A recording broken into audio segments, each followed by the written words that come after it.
வேட்பாளர் அறிமுகப்படுத்தும் பொழுது திரு ஸ்டாலின் சொல்லுகின்ற பொழுது எழுந்து நின்று மக்கள்கிட்ட வணக்கம் சொன்னாங்க. ஆனால் திரு திருமாவளவன் இதே போன்று அதை அறிமுகம் செய்து வச்சு பேர்க்கும் பொழுது அவர் எழுந்திருக்கவே இல்லை. மற்ற வேட்பாளர்களாக எழுந்து நின்னாங்க. தமிழ்நாட்டிலே ஒரு பெண்மணி இன்றைக்கு மிக துணிச்சலாக இந்த அரசு தொடர வேண்டும் என்று ஊராய் சென்று பிரச்சாரம் செய்து வருகிறார் திருமதி பிரேமலதா விஜயகாந்த் அவர்கள். ஸ்டாலின் சொல்லும் போது அவங்க எழுந்து நிற்கிறாங்க. எங்களுடைய தலைவர் சொல்லுகின்ற பொழுது ஏன் எழுந்து நிற்கல? அப்ப என்ன காரணம்? யார் வெளிப்படையா இதை சொல்ற? நம்ம இடத்த வாங்கினதுல விசிகாக்க பிடிக்கல அப்படிங்கிற அடிப்படையில் அதை தவிர்க்க பார்த்தாங்களா? அந்த இடத்துல என்ன நடந்திருக்கு? இல்லை, அப்படியெல்லாம் அதுக்குள்ள போய் சண்டை போடக்கூடியது இல்லை. செல்வ பெருந்தகைக்கு மல்லிகார்ஜுன கார்கேயோட ஆசீர்வாதம் இருக்குது. அப்போ அவரை நீக்கிறதுங்கிறது சாதாரண விஷயம் இல்லை. நீங்க ராகுலை நம்பி மல்லிகார்ஜுன கார்கே அவமானப்படுத்திடலான்னு மாணிக் தாகூர் அவர் நினைக்கல, திருந்திட்டாரு. ஜோதிமணி திருந்தலைன்னா அவங்களுக்கு தான் கஷ்டம். ஹசீனா சையது எம்பி டிக்கெட் ஆள் இல்லை, எம்எல்ஏ கிடைக்கல, இனிமே என்னைக்குன்னு அவங்க அடிச்சிருக்கிறாங்க.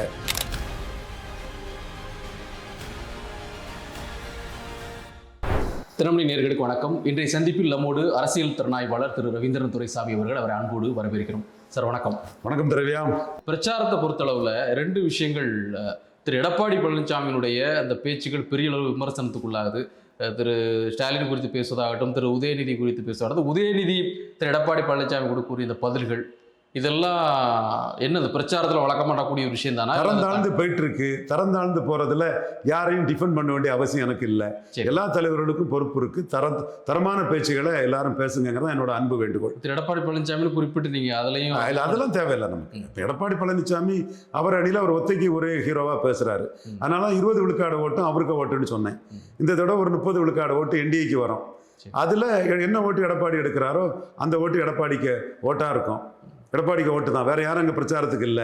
அண்ணாமலை தான் இப்போ முழு பங்கையும் எடப்பாடி கிட்ட கொடுத்துடக்கூடாது, தோத்தாலும் தோத்த 30 நமக்கும் பங்கு இருக்கடி காட்டணும்னு களத்துக்குள்ள வந்திருக்காருன்னு தோணுது. அண்ணாமலைக்கு ஓரளவு கூட்டம் வருது. அவர் பெரிய லிஸ்ட் போட்டாங்களா? அவர் சுற்றுப்பயண விவரங்கள்லாம் வந்துருச்சு, அண்ணாமலையோட சுற்றுப்பயண விவரங்கள்லாம். ஸோ அவருடைய வைப்ரண்டா இருக்கான்னு கேட்குறேன் எடப்பாடி பழனிசாமி. இந்த விமர்சனங்களை தாண்டி, தனி மனித தாக்குதல்களை தாண்டி அவருடைய பிரச்சாரம், முந்தைய பிரச்சாரத்தில் மக்கள் அவரை பார்த்ததுமே ரூபா கொடுத்துட்டு போனவங்க கலைஞ்சு போகக்கூடிய ஒரு சூழல் இல்லை. நிற்கிறாங்க, நின்று கேட்குறாங்க. ஏன்னா சட்டமன்றத்தில் எல்லாம் நின்று கேட்குறாங்க. இன்னும் என்னன்னா, அவர் பிரச்சார கூட்டமாக தான் பண்ணுறாரு. ஸ்டாலின் பண்ணுற மாதிரி பொதுக்கூட்டமாக பண்ணலை. பொதுக்கூட்டமாக பண்ணாதான் கூட்டம் முடிகிறத நின்று கேட்பாங்களா இல்லையாங்கிறது தெரிய வரும். அதனால் பிரச்சார கூட்டமாக பண்ணி அதை அவாய்ட் பண்ணிகிட்டே போகிறாரு. அது ஒரு ஸ்டைல் தான். நம்ம ஒவ்வொருத்தருக்கும் ஒவ்வொரு ஸ்டைல். அதிக மக்களை சந்திக்கிற அளவுக்கான ஒரு ஸ்டைலில் அவர் போகலாது. அப்போ இந்த பாணி ஓகே தானா? ஓகே தான். ஸ்டாலின் பொதுக்கூட்டமும் பண்ணுறாரு. கூட்டணி கட்சிகளை எல்லாம் ஒன்று திரட்டி பொதுக்கூட்டமும் பண்ணுறாரு. அந்த மாதிரி பாஜக, அதிமுக, அமமுக, பாமக கூட்டணி ஒன்று திரட்டி பண்ணலை. அதில் அப்படி ஒன்று திரட்டி பண்ணுனா 2 பேருக்குள்ளே தான் கெமிஸ்ட்ரி நல்லாயிருக்கும். எடப்பாடிக்கும் அன்புமணிக்கும் தான் 10.5 அவர் தான் தந்தார், தருவாருன்னு வாங்கி அடிச்சிட்டாரு. அப்போ அவர் அந்த 10.5 வச்சு தான் அவருக்கு அரசியல் பண்ணுது. எடப்பாடி அதில் கொஞ்சம் தெத்தி திருச்சி கொஞ்சம் ஏமாத்து வேலைகளை பண்ணுறாரு. கொடுத்தது அவர் தான்னாலும் கூட ஏமாத்து வேலைகளையும் பண்ணுறாரு. அன்புமணிக்கு அதுதான் மெயினுங்கும் போது 10.5 ஒரு இஷ்யூ ஆட்டை எடுத்து அதில் பேசிட்டாரு. எடப்பாடி அதை விற்கவும் முடியாமல் கக்கவும் முடியாமல் அப்படி சரி லாபம் இருக்குது, லாபம் கிடைக்கட்டு, யாரும் கண்டுக்க மாட்டாங்க. ஒரே ஒருத்தன் விட மாட்டான். ஒரு பிசி நாடார் ஒருத்தன் கடந்து உடஞ்சிட்டு இருப்பான். மன்னார், நாவிதர், குயவர், கோயர், ஒட்டர், வேட்டு கவுண்டர், ஊராளி கவுண்டர், தொட்டிய நாயக்கர், மருத்துவர், மங்களா, முக்குவர், பரதவர், பரதராஜகுல மீனவர், ஆண்டி பண்டாரம், ஜங்கம்மா, அடுத்தால முக்குலத்தூர்கிட்டையும் காட்டி கொடுப்பான். 10 உங்களுக்கு பாதிப்புமா. அடுத்தால ஏன் பிசியில் நீ பிரிக்கலாம்பா. மற்றபடி அரசியல் கட்சிகள் இந்த மாதிரிப்பட்ட இடத்துக்குள்ள வன்னியரை பவிச்சிருமோன்னு நினைச்சு யாரும் பேச மாட்டாங்க. ஏற்கனவே பேசின பிரேமலதா யாரும் இனிமே பேச மாட்டாங்க. அவங்களும் அழகாபுரி மோகன்ராஜை விட்டு வன்னியர் ஓட்டு, அவங்களுக்கும் 10 கேண்டிடேட்ல ஒரு வன்னியர் போட்டிருக்காங்க வேணும்னு நினைப்பாங்க. ஸோ இந்த இடத்துக்குள்ள எடப்பாடி கூட 18 சீட்டு வாங்கி கூட்டணிக்கு வந்த அன்புமணி கரெக்டாக அரசியல் பண்ணுறாரு. தனி இஷ்யூவை முன்னெடுக்கிறாரு. 10.5 முன்னெடுக்கிறாரு. ஒரு வேளையில் டாக்டர் ஐயாவும் அன்புமணியும் பிரியாமல் இருந்திருப்பாங்கன்னா 35 சீட்டு வாங்கியிருப்பாங்க. எடப்பாடி கொடுத்துருப்பாரு. ஸோ இன்னொரு பக்கம் நீங்கள் பிரேமலதா குறிப்பிட்டு சொன்னீங்க, அதுவும் ஒரு இஷ்யூவாக இருக்குது. அவங்க பிரச்சார மேடையில் வேட்பாளர் அறிமுகப்படுத்தும் பொழுது திரு ஸ்டாலின் சொல்லுகின்ற பொழுது எழுந்து நின்று மக்கள்கிட்ட வணக்கம் சொன்னாங்க. ஆனால் திரு திருமாவளவன் இதே போன்று அதை அறிமுகம் செய்து வச்சு பேர்க்கும் பொழுது அவர் எழுந்திருக்கவே இல்லை. மற்ற வேட்பாளர்களாக எழுந்து நின்னாங்க அப்படின்னு சொல்லி விசிகாவில் ஒரு மிகப்பெரிய அதற்கு எதிர்வினை கடுமையாக சொல்லிட்டு இருக்காங்க. கூட்டணியாக இருக்கிறாங்க.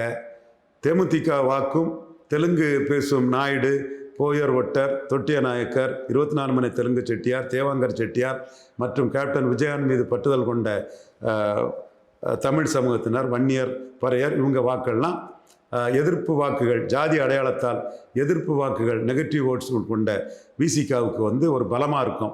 அதை அவங்க சரியாக கொண்டு போகத்தான் அந்த கட்சி விரும்புவாங்க. சின்ன சின்ன பிரச்சனைகளை பெருசாக்கி அதை பெரிதுபடுத்துறது எதிரணிக்காரங்க செய்வாங்க. ஸோ இந்த எதிரணி செய்வாங்க. இப்போ சொல்றதே இப்போ இவங்களுக்குள்ள தானே, அதே கூட்டணிக்குள்ள அவர் தெளிவாக சொல்றாங்க. திரு ஸ்டாலின் சொல்லும் போது அவங்க எழுந்து நிற்கிறாங்க.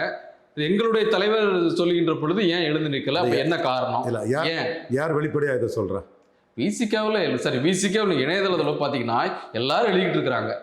அன்னோன் பெர்சன்லாம் யாரும் இல்லை. விசிகாவில் இருக்கக்கூடிய விசிக தொண்டர்கள் அதை அவங்க தலைவருங்கிற அடிப்படையில் அவங்களுக்கு அந்த உணர்வு இருக்கக்கூடாது நான் சொல்ல மாட்டேன். அவங்க உணர்வை நான் மதிக்கிறேன். சரி, பட் ஒன்றுபட்ட அரசியலில் இன்னைக்கு வடதமிழக அரசியல் களத்துக்குள்ள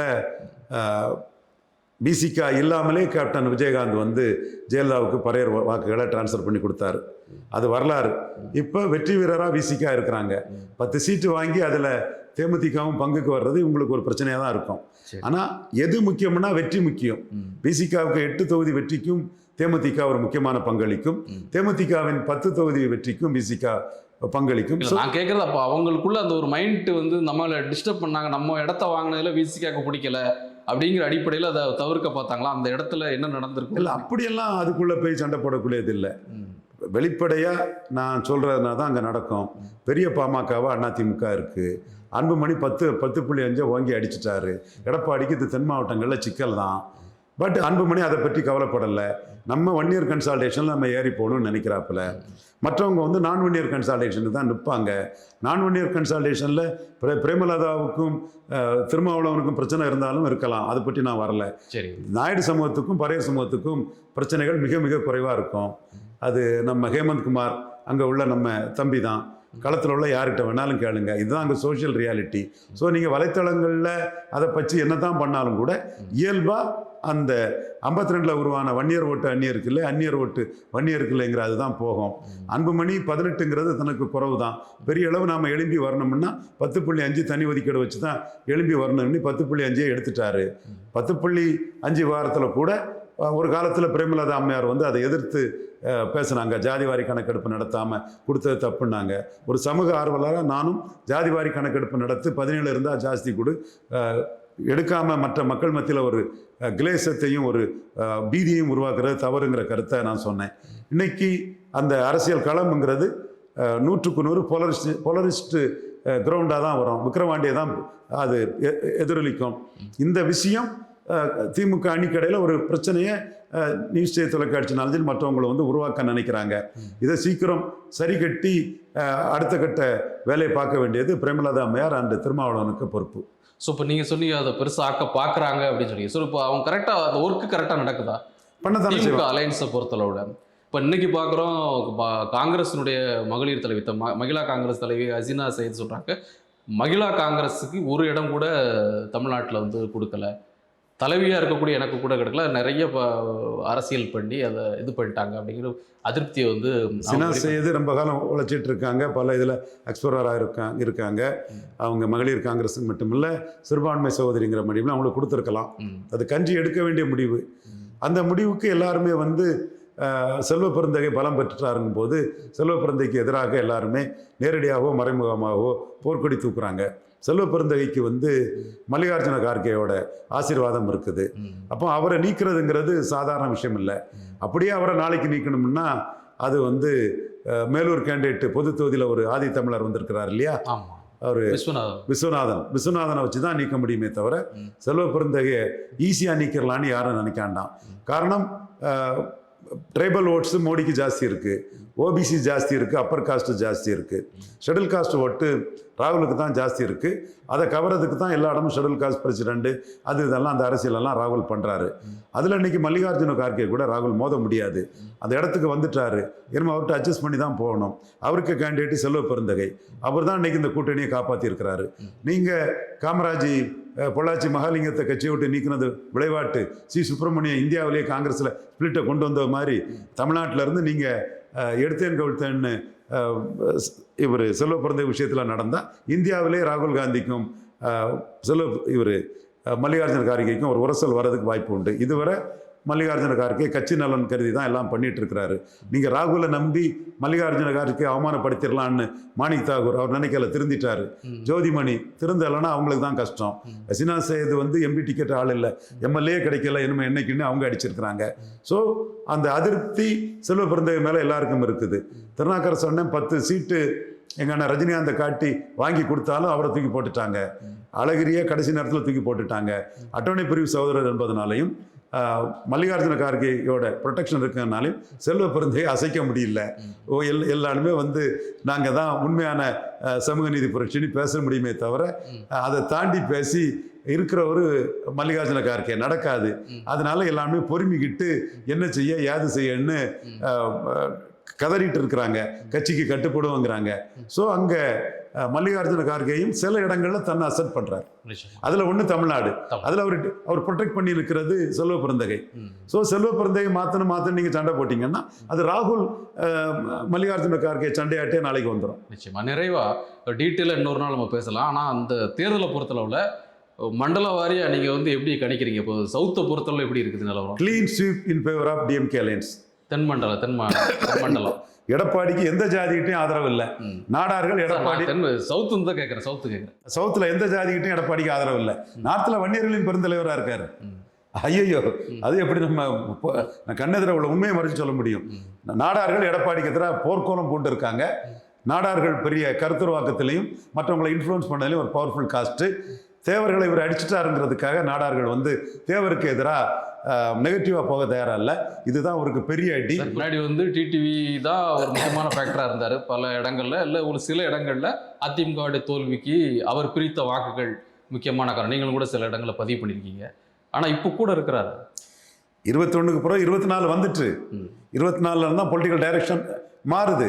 அதில் எடப்பாடி பெரிய பின்னடைவை தென் மாவட்டத்தில் சந்திச்சிருக்காரு. நானே டிக்ளேர் பண்ணி சொன்னேன், நெல்லை, தூத்துக்குடி, கன்னியாகுமரியில் நாடார்கள் வந்து இவர் 3 தேவரை வீழ்த்திட்டாருங்கிறதுக்காக இலவச ஓட்டாட்டு நெகட்டிவ் ஓட்டாட்டு நாடார்களை போட விடமாட்டோம். அந்த காலம்லாம் முடிஞ்சு போச்சு. எவ்வளோ நாள் தான் அதில் பண்ணும்போது 2 ஜாதிக்குமே நஷ்டம், பாசிட்டிவாக ஒவ்வொரு ஜாதி இருக்கும். இவர் வந்து அந்த மாதிரிலாம் ஸ்மார்ட்டாக ப்ளே பண்ண முடியாதுன்னு சொல்லி திருநெல்வேலி, தூத்துக்குடி, கன்னியாகுமரியில் டெபாசிட் இழக்க வச்சோம்.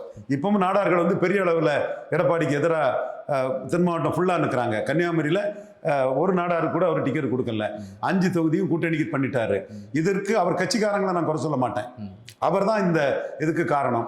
ஜெயலலிதா எழும்பி வரும்போது பச்சைமாலு, முருகேசனும் நாடார்களுக்கு பெரிய முக்கியத்துவம் கொடுத்து லாரன்ஸு, ராஜேந்திர பிரசாத்துக்கு மந்திரி, லாரன்ஸுக்கு மந்திரி, பச்சைமாலுக்கு மந்திரி, இவங்க மில்லருக்கு கொங்குல மந்திரி, தென் இவங்க வளர்மதி ஜெவராஜ், பழனிவர் ராஜனை தோக்கடிச்சாங்க. 21 நாடாருக்கு டிக்கெட் கொடுத்தாங்க.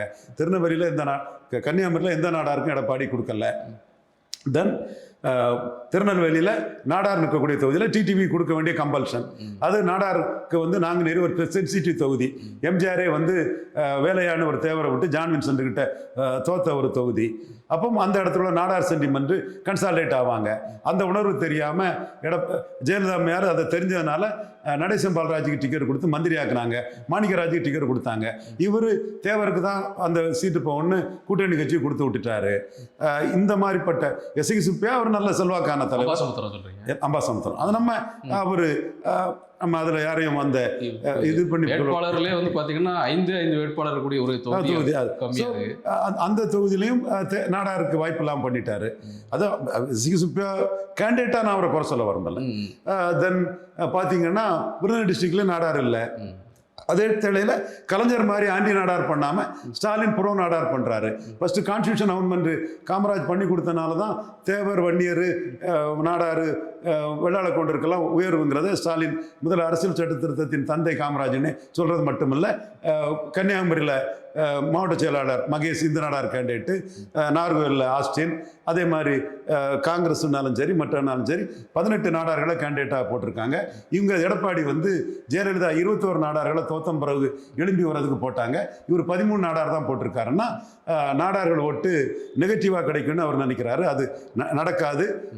2006ஆம் ஆண்டு சிவந்தி ஆதித்தன் வைகுண்டராஜன், சரத்குமார் இவ்வளவு மீறி வெங்கடேச பண்ணையார் என்கவுண்டரை மையமாக வச்சு நாங்கள் தான் நாடார் ஓட்டை ஜெயலலிதாவுக்கு எதிராட்டே திருப்பணும்.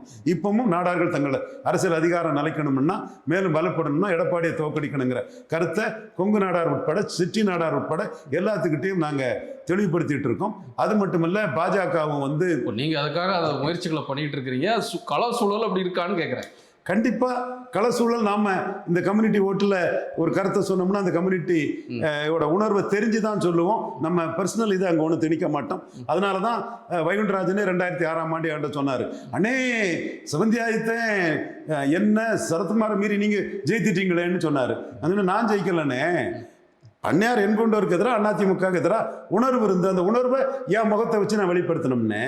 அந்த மக்கள் உணர்வு தான் இந்த சமுதாயத்தில் 1000 முதலாளி இருப்பான், ஆனால் சமுதாயத்தோட மக்கள், சாதாரண மக்கள் என்ன உணர்வில் இருக்கானோ அதுதான் ரிஃப்ளெக்ட் ஆகும். அந்த இடத்துக்குள்ள இன்னைக்கு நாடார் சமுதாயம், தேவர் சமுதாயத்தெல்லாம் எடப்பாடி அடிச்சுட்டாருங்கிறதுக்காக நெகட்டிவாக போகக்கூடிய காலகட்டத்தை மறந்து அவங்க பாசிட்டிவாக வாக்களிக்கக்கூடிய ஒரு தன்மைக்கு வந்துட்டாங்க. தேவர்களை பொறுத்த அளவில் அதிக தேவர்களுக்கு டிக்கெட் கொடுத்துருக்காங்க, நான் மறுக்க வரல. அதையும் நம்ம வெளிப்படையாக சொல்லணும். இல்லை, ஏன் மறுக்கணும்? தினகரனுக்கு எஃபெக்டே இல்லைன்னு சொல்ல வரல. அவர் முழுக்க 3 வரை அடித்த இடத்துல ஒருத்தர சபார்டினேட்டாக எடுத்துக்கிட்டாரு, உருவம் கொடுத்து ரெட்டை இலக்கத்தில் சீட்டு கொடுத்துருக்கிறாரு. பட் ஆனால் இங்கே நார்த்தை பொறுத்தளவில் வாய்ப்பு இருக்குன்னு சொல்றீங்களா? என்டிஏக்கு நார்த்தில் வன்னியர் போலரைசேஷனில் அவருக்கு தருமபுரியில் சொல்லிட்டாரு, பாமக அதிமுக சேர்ந்தா தருமபுரி எங்கள் கோட்டைன்னு சொல்லிட்டாரு. இப்போ நம்ம அது உண்மைதானே, 60 விழுக்காடு வருதில்ல, அதுவும் ஒர்க் அவுட் ஆகிறதுக்கு வாய்ப்பு கொடுக்குது இல்லை. ஸோ அந்த இடத்துக்குள்ள திமுக ரொம்ப மைக்ரோவா வேலை செய்தாதான் செல்ல தொகுதிகளை தட்ட முடியும். பட் ஆனால் நீங்கள் இன்னொரு பக்கம் வடிவேல் கவுண்டர் பேரெல்லாம் கொஞ்சம் மைக்ரோவா பண்ணா தட்டலாம். இது ஜி.கே. மணியண்ணனுக்கு பையன் தமிழ்குமரன் நிற்கிறான், மைக்ரோவா பண்ணணும். மற்றபடி ஏடிஎம்கே ஸ்ட்ராங்கா இருக்காங்க. ஸோ இன்னொரு பக்கம் பார்த்தீங்கன்னா இங்கே கோவை மண்டலம் போன முறை பார்த்தீங்கன்னா அதிமுகவினுடைய ஆதிக்கமாக இருந்துச்சு.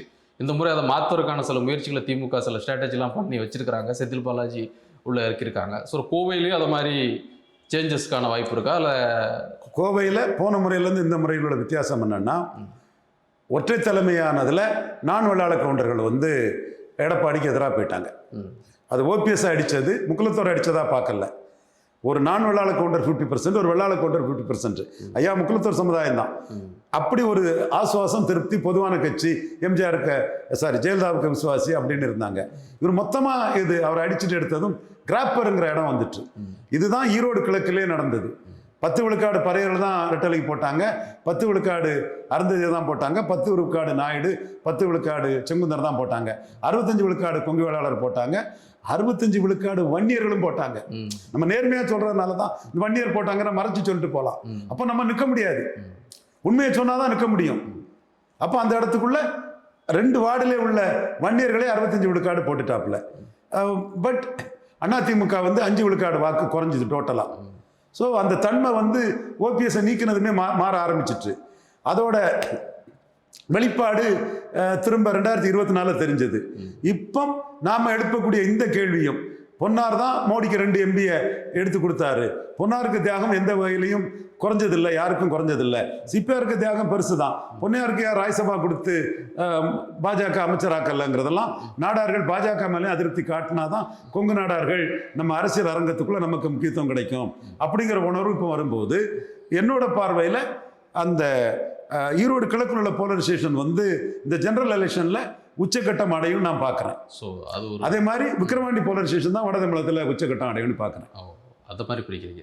அதுபோல் டெல்டா பொறுத்தளவில் சிட்டிஸ் டெல்டா இதெல்லாம் எடப்பாடி போட்டியிலே இல்லை, ஆனால் 2வது இடம் தான் வருவார். 2வது இடம் தான் இல்லை. ஸோ மற்றொரு முறை வரும்போது கொஞ்சம் விரிவாக பேசலாம். மிக்க நன்றி. நன்றி திரவியம்.